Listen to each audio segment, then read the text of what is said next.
The 1970s have many aspects that make it so interesting. There are three different leaders in the United States during this period.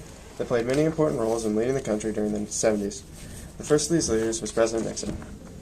The economy in the 70s under Nixon was starting to inflate, but there were still plenty of jobs. The culture was starting to desegregate schools, and Nixon even passed the Equal Rights Amendment, but the states did not ratify it.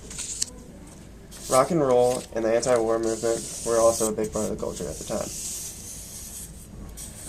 Nixon's biggest problem when he got into office was the war in Vietnam.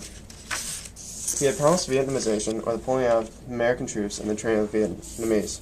While he did this, though, he started to expand the war to Cambodia. This is the basis of the Pentagon Papers that were later revealed to the country and caused an uproar. This caused Nixon to become paranoid and started bugging the Democrats so he could reveal secrets about them. This is commonly known as the Watergate scandal, and later got Nixon impeached. Once Nixon was impeached, Vice President Gerald Ford took office. One of his most controversial actions was he gave Nixon a pardon for his crimes in the Watergate scandal. The economy under him was still inflating, and there was still a recession. But even though he gave many speeches about it, he did nothing with it, really.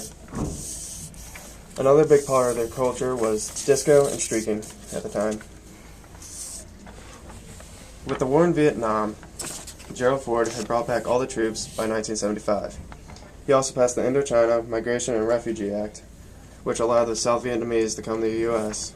when they were taken over by the North Vietnam. In the 1976 election, Ford ran reluctantly and beat Ronald Reagan for the Republican nominee. He went up against Jimmy Carter for the president, who beat him by a small margin. Jimmy Carter saw more inflation and recession in his time in office. He spoke out against the energy crisis and even installed solar panels on the White House and wore sweaters to stay warm when he was inside. A big part of culture back then was Star Wars had just started, and same with Apple. Jimmy Carter deregulated the beer industry, allowing people to homebrew and sell it for profit. He also deregulated airline fares, routes, and market entry. Jimmy Carter also wanted to avoid military conflict and tried to improve relations with communists. These aspects made up the majority of the events in the 1970s.